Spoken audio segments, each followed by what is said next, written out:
Here on the ground, change happens fast. Problems feel frequent and urgent. It's loud and anxiety runs high. From a satellite view, the Earth looks the same as it did thousands of years ago. We've been here before. Let's learn from our past and shoot for a better future.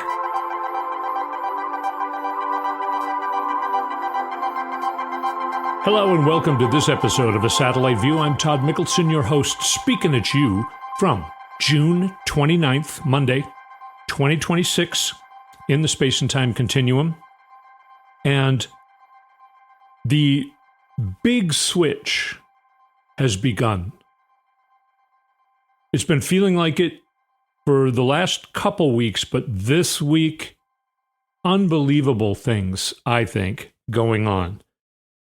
The turn against Trump in this stupid Great American State Fair that he politicized, it's now being revealed that Smithsonian had raised millions and millions of dollars, and they had plans to be at least a month-long celebration that was going to rival things like Burning Man and huge festivals for all of America to have a reason to drive to D.C. and have fun together and celebrate the 250th anniversary of the signing of the Declaration of Independence.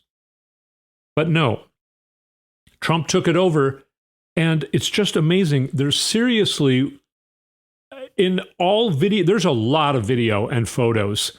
There's video of Fox News. I'm sure you know a lot of this, but there's video of Fox News. It looks like their studio, temporary studio they set up, is way more elaborate than any part of what Donald Trump had set up for the big shindig. And they're sitting there going, and the celebration has begun, and we've got thousands and thousands of people here with us. And as they're saying that, you can clearly see that there are tens of people. I saw Ben Meiselas show some photographs where he counted the people in the photograph. One of them had like 34. One of them had 17. Not 70. Not 70. 17 people in it. There are a lot of funny videos going around showing how the buildings are basically made of cardboard with paper tacked to them and printed out. There's, the 3D parts is just flat print. It's just incredible. Going inside the food court and stuff, it's not a food court. It's an empty tent. And apparently they kept losing power, so all the food spoiled, and there wasn't that much food to begin with, and what food was there was extremely expensive. And people did not show up. And it even looks like some of the people who did show up kind of were just there going, oh, what's this? Like they had no idea what was going on. They're just like, oh, we came to Washington, D.C. What's all this stuff going on here in the grass? Let's check it out.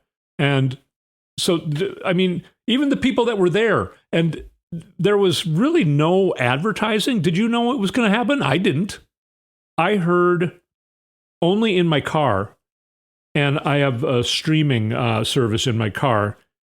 It's an electric car, so I don't actually have a radio. It's like I'm listening to streaming, and that's where I listen to MSNBC. I don't watch MSNBC. I listen to it only in my car.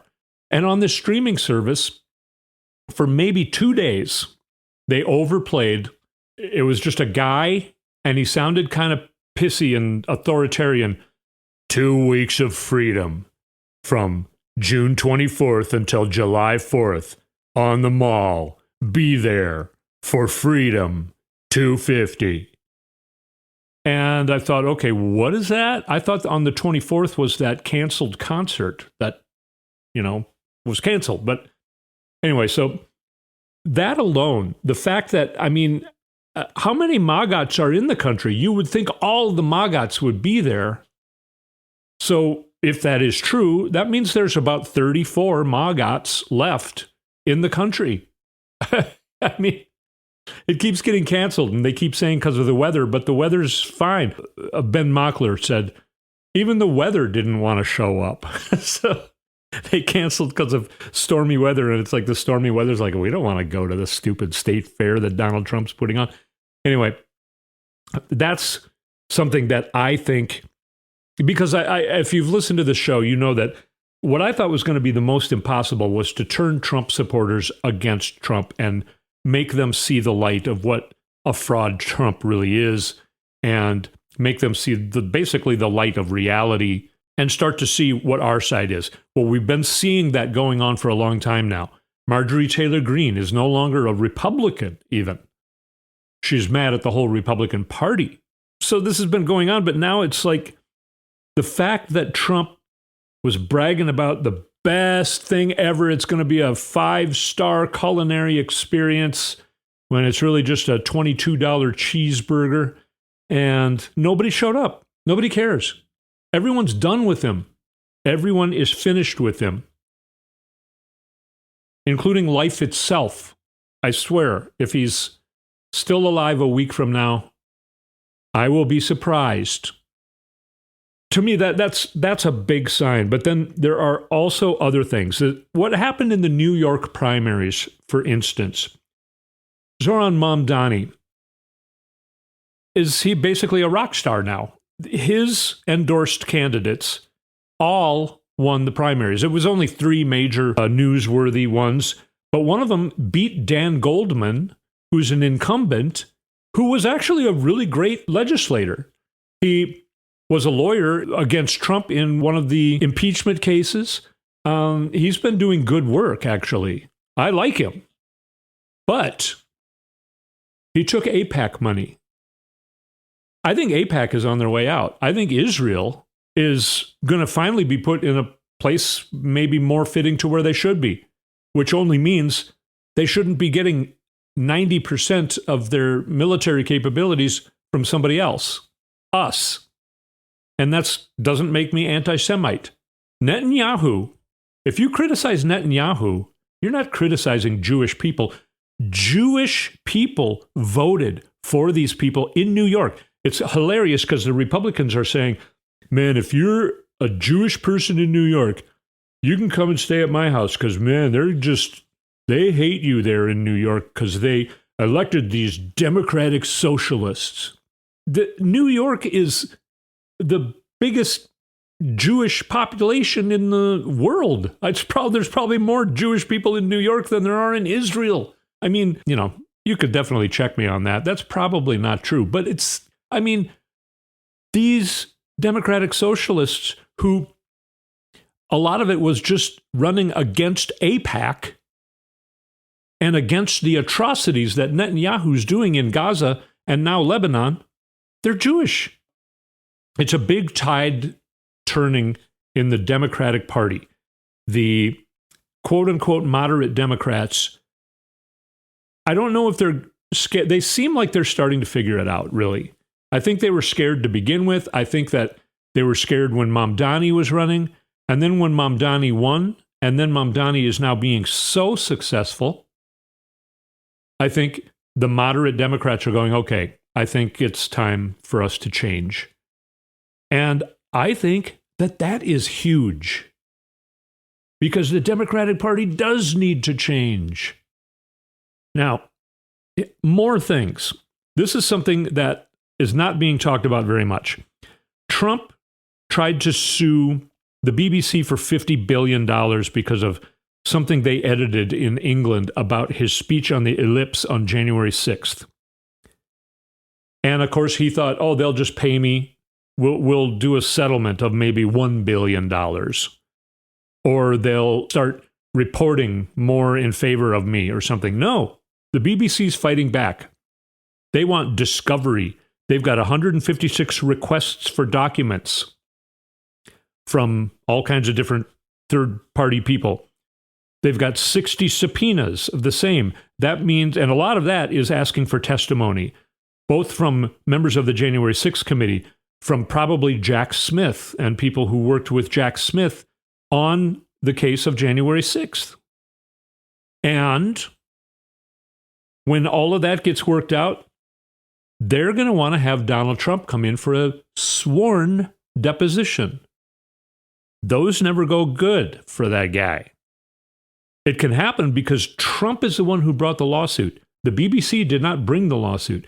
Trump brought the lawsuit So now the BBC has to defend themselves, and they're going to demand, well, we need a deposition from Donald Trump and all these other things.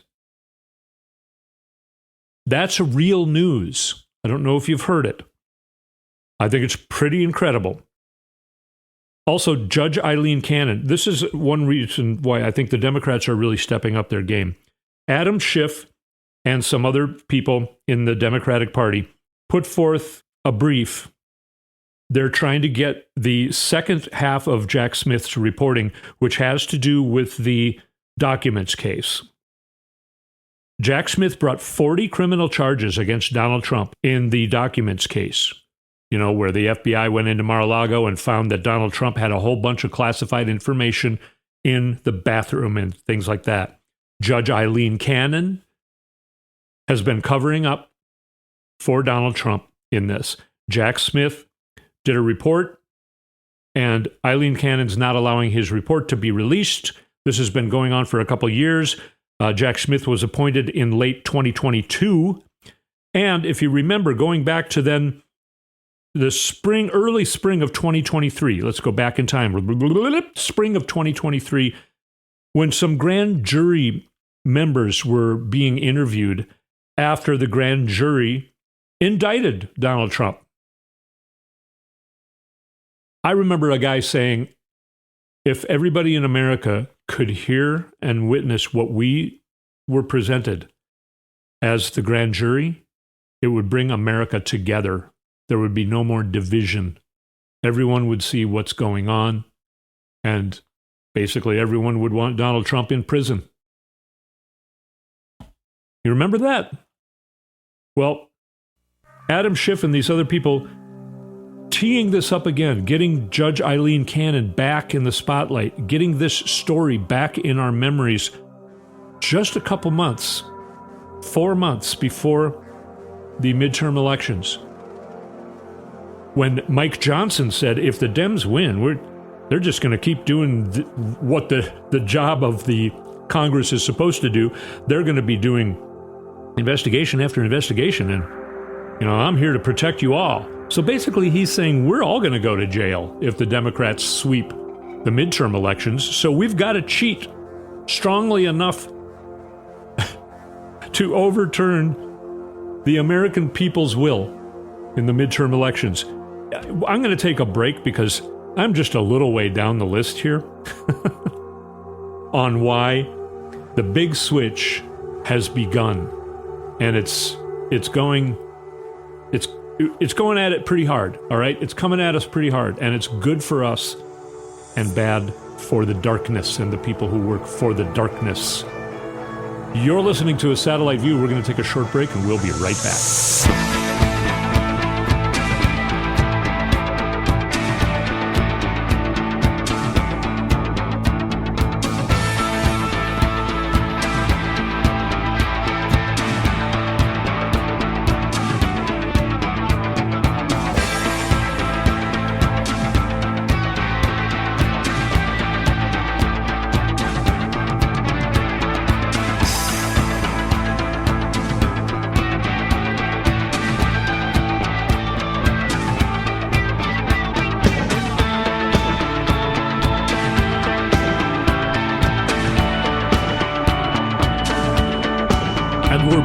Satellite View. Find our website, satelliteviewpodcast.com. Go to YouTube and search for Satellite View Podcast. You'll find our YouTube channel. Subscribe. It's free. And you can find me at Todd Mikkelson on Twitter, Blue Sky, Instagram, and at Mikkelson Politics on Facebook, where we have a lot of clips that you can watch. But on our YouTube channel, you can actually watch this show in its entirety on video a couple days after we put it out. So if you're listening in your car, though, right now, thank you very much for listening. And thank you for speaking to me sometimes about what you think. It's hard for me to even realize I'm just kind of sitting here by myself.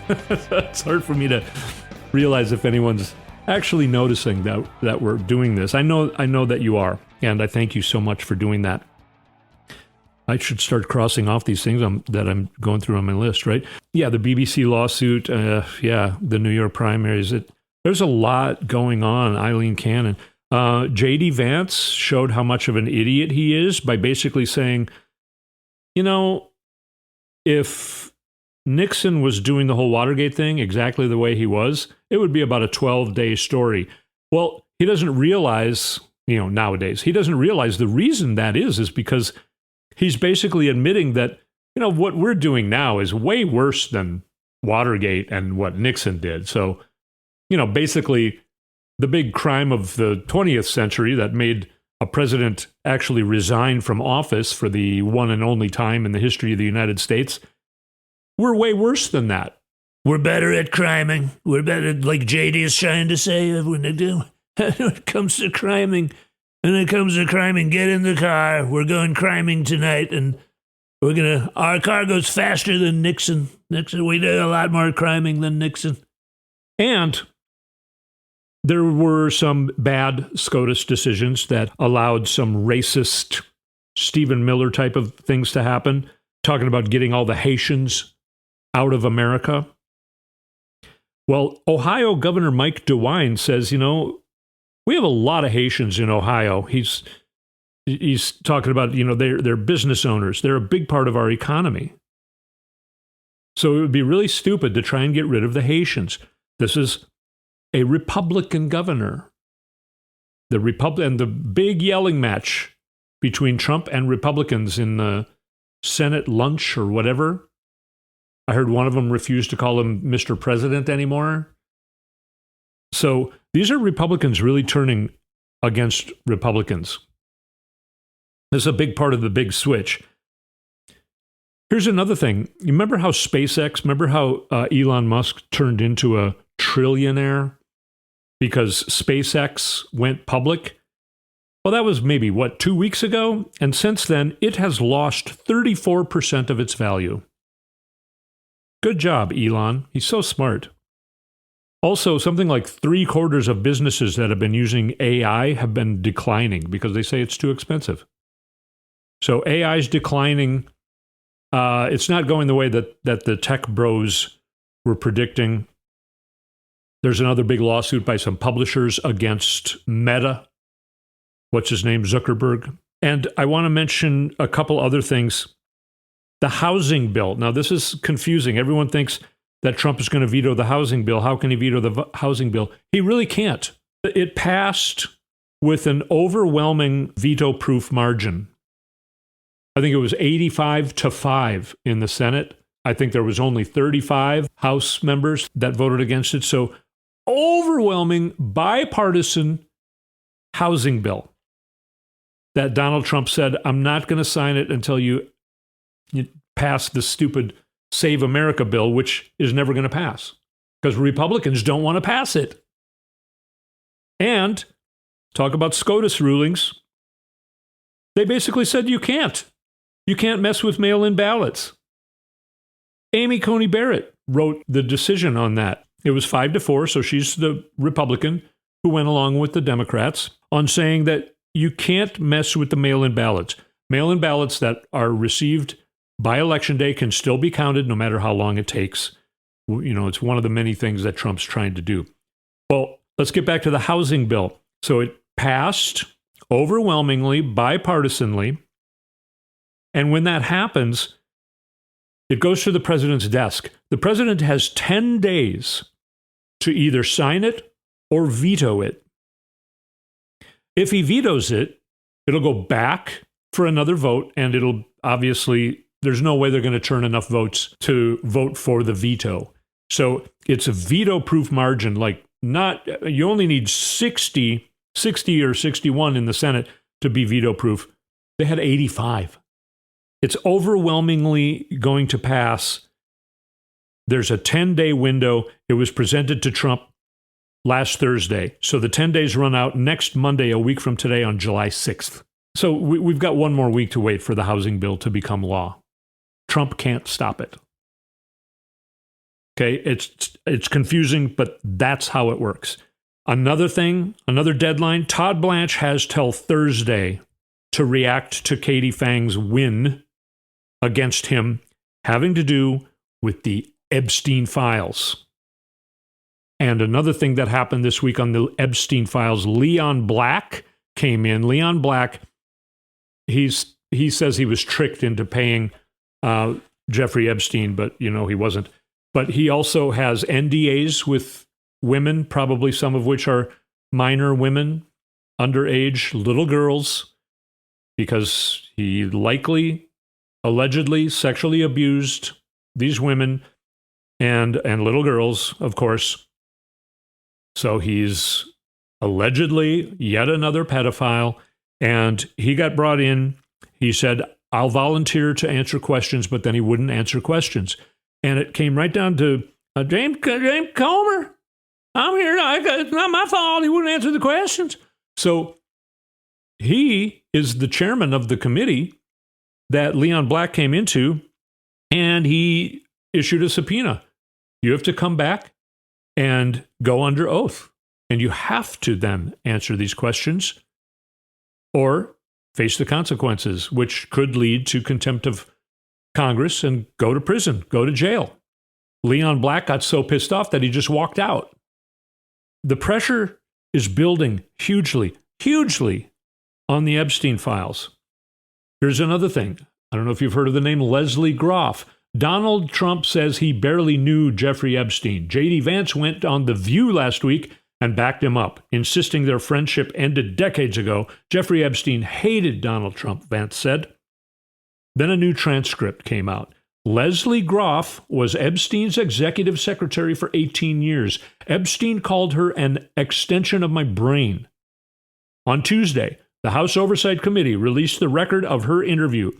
Groff testified that she personally arranged phone calls between Epstein and Trump several times a year for at least a decade, calls that continued well into the 2000s. Asked to describe the two men's relationship, she said, I suppose they were friendly. The committee's been pulling on this thread for months. Representative Stephen Lynch didn't hold back. I just question whether she can rightfully and truthfully maintain that she saw nothing improper. The truth is coming out, piece by piece. I just read that from Scott Dworkin's Substack. He does great reporting as well. So, a lot on the Epstein Files. And I want to talk to you about another thing that is turning huge in the Ukraine and Russian war. We're going to start with something that I had not heard. And I wonder if you had. This is reporting from CNN, but it's worldwide CNN. It's obviously stationed in Europe. The main anchor sounds like a British or possibly Australian accent. Sounds more British to me than Australian. They have a reporter in London, and some of the other reporters have European accents of some sort. They don't talk about this on CNN here in the United States. But here are some things that I didn't realize. He is now praising Ukrainian President Volodymyr Zelensky. That's a sharp reversal from his earlier criticism. CNN's Kevin Liptak explains. After quite a rocky start, President Trump appears increasingly enthusiastic about the Ukrainian President Volodymyr Zelensky. In the Oval Office on Wednesday, President Trump said that Zelensky was doing pretty well, no matter how you look at it. He said that Zelensky was, quote, holding his own, that he was courageous, and that he's got great men. All of it a distant cry from the president's very bitter Oval Office meeting with Zelensky very early in his term last year, in which he essentially yelled at Zelensky that he has no cards. That's something that I didn't know. And another thing, here's the talk that's going on in Europe. This is Kurt Volker. He's a former U.S. ambassador to NATO. He has been in Europe. He is currently in Poland. And this is what he had to say just a couple days ago. I do want to move on to Ukraine, especially given your experience. I mean, look, you and I both saw that the G7 leaders say they want this Iran conflict done and dusted. They supported the MOU. How much do you believe that can clear the way for attention and resources to now concentrate on Ukraine? We saw the NATO Secretary General in the Oval yesterday trying to set the table for the NATO summit to come. I mean, you're in Poland right now, right? How crucial is it that maybe finally they can get to some kind of ceasefire, to have Vladimir Putin agree to that if they can't get to a deal? Right. Well, I think, talking with Europeans here in Poland, there's a little bit of a sigh of relief that the U.S. has been distracted from the Russia-Ukraine war, because U.S. involvement has been one of supporting Putin and putting pressure on Ukraine, which none of them agree with. So it's been a nice respite. During that respite, Ukraine has turned the tide of the war. Ukraine now has an advantage over Russia in drones, counter drones, electronic warfare, long-range strikes with strategic impact, as opposed to what Russia does, which has civilian impact. Taking out Russian logistics, Crimea is now in a very perilous position because of the inability of Russia to provide supplies, including fuel. So this war has taken a turn in Ukraine's favor. The U.S. has been largely out of it for the past several months, partly because of the war against Iran.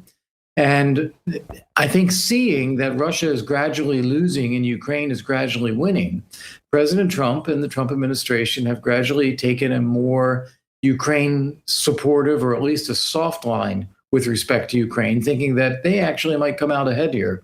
And that's been very welcome. Very interesting. If we go to Anna from Ukraine, the headlines going back 6 days ago, massive strikes on strategic factories in Voronezh, Moscow. I get a lot of these mispronounced. 5 days ago, Russians massively flee from occupied Crimea. There's a lot of video of that, people going crazy because they can't get out of Crimea because you can't get gas, you can't get food, there's power outages. And this is also, of course, shutting down the military capabilities of the Russian troops. 4 days ago on Anna from Ukraine, Russians shocked inflation and deposits grab plan. They are anticipating that the government is going to go into people's private bank accounts and take their money because the government has no more money. From 3 days ago, Belarus turns against Russia. Putin's worst nightmare begins. From 22 hours ago, Putin vanished again. Moscow, Crimea, Russia, burn. There is a lot of astonishing video going on showing that Ukraine is just, kicking an awful lot of ass. So here's another astonishing thing that is going on over there. Let's go back in time to a little more than 2 years ago, to 2023, the spring of 2023. Do you remember the name Yevgeny Prigozhin? He ran a big military sort of masonry, not masonry. What I can't, you know what I'm talking about. Not masonry, mercenary. Masonry would be somebody who works with cement, I think. Okay, a mercenary group who turned against Vladimir Putin and drove a huge military force toward Moscow, about 1,500 miles, and stopped at the very last moment. And within about a month, he was dead in a plane crash, where the plane was flying and then just went straight down into the ground. Wonder what happened there. Well, now we have a former commander who was in this war commanding Russian troops, but he's pretty pissed off at how the Russian troops are being treated. And you can hear what he's saying here. It sounds weird because there's a weird translation. I don't know if it is itself AI or something, but you can read what he's saying if you're watching this on video. But it's I'm going to play you the translation, and this is Alexander Lunin, a commander in the Russian army. And here is a video that he put out a couple days ago, and I think it's pretty astonishing. June 25th, 2026. Today, a representative of the servants of the people came by. Yesterday, I met with representatives of high-ranking officials from the Ministry of Defense and security agencies, and they delivered a message to Vladimir Vladimirovich Putin that if he does not grant me an audience on live television, where I will tell the whole truth about what is happening in our country right now. At the moment, dozens, hundreds, thousands of our soldiers are sitting in dungeons, punished by their commanders. They are sitting there, rotting, being subjected to torture and violence by the so-called Gestapo. They are there because they refuse to carry out stupid, suicidal orders. They are there because they refuse to hand over their financial assets, and in the end, they are eliminated, declared missing. Vladimir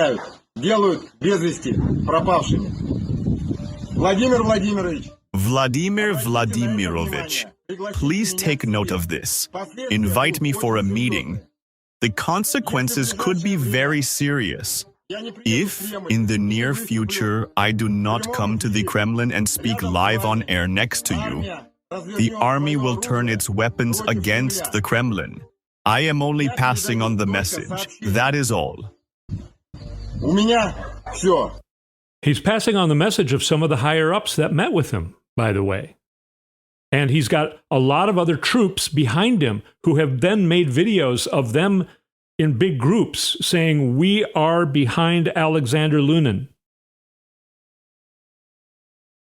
So the Russian military is turning against Vladimir Putin. They're talking about people within the Kremlin turning against Vladimir Putin. I know all this stuff is going too slow, and we've been talking about it for a long time on this show. But this week, the big switch is well underway, and it includes building for the future, like what Kamala Harris and Barack Obama said last week. If you go back and watch or listen to the show last week, there's going to be a lot of rubble and debris after this Trump regime is gone, and it's going to be very soon. And we're going to clean it away, and we're going to need to rebuild, and we cannot rebuild with nostalgia. The Democrats right now that are getting elected in primaries are getting elected because they're saying, no, I don't want to keep paying for carnage that Netanyahu wants to do against Palestinian people. I don't want to keep paying for a war in Iran. I don't want to keep paying for Trump and all his bullshit. I want universal health care. I want everybody in America to have health care. I want better education, affordable health care, affordable education. We could have better roads. We could have better blah, blah, blah, blah, blah. A lot of the legislation that Biden passed, there's a lot of construction going on out here where I live right now, and it's all being paid for by the legislation that came under Biden. A highway, a freeway that has been neglected for way too long is finally getting fixed. It's not because of Donald Trump and the Republicans. So the Democrats that are winning, the Republicans are calling them Nazis because they want everyone in America to have health care and a good education and affordable food and decent wages and all of the things that basically 100% of people want. So who's going to emerge as the new leaders? We are seeing that because the big switch has begun. I, for one, am very optimistic. I'm getting really excited and happy about all this stuff, all these things that are changing in the way that they're changing. I hope you are too. I know this was kind of a lot of information. I like going through it because it makes me feel good. I know that, so I'm hoping that it'll make you feel good too. Things are turning and changing for the best. And you know it's true because people like Mike Johnson is scared. All of the Republicans are scared right now, and a lot of them are turning against Donald Trump. So that's got to be good, right? All right. Thank you so much for being here with me this week. I hope you had a good Pride weekend. I know most of the people I know consider that the funnest weekend of the year. And what else? The weather's nice. It's summertime here in the Northern Hemisphere. Remember to enjoy your life. Enjoy the people around you that you love and care about. Hang out with them.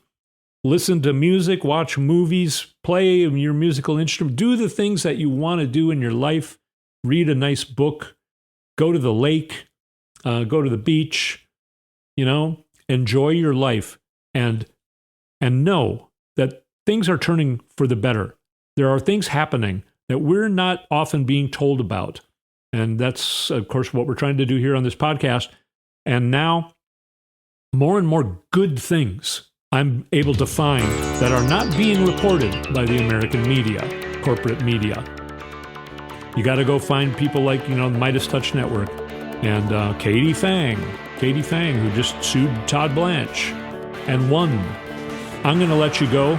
But again, let's stick together. We'll keep each other sane. We're going to come out the other end of this, I feel like, pretty soon now. And it's going to be marvelous. And I want to be there with you. So let's stick together. And I want to thank you so much for being here with me. I will speak at you again next week.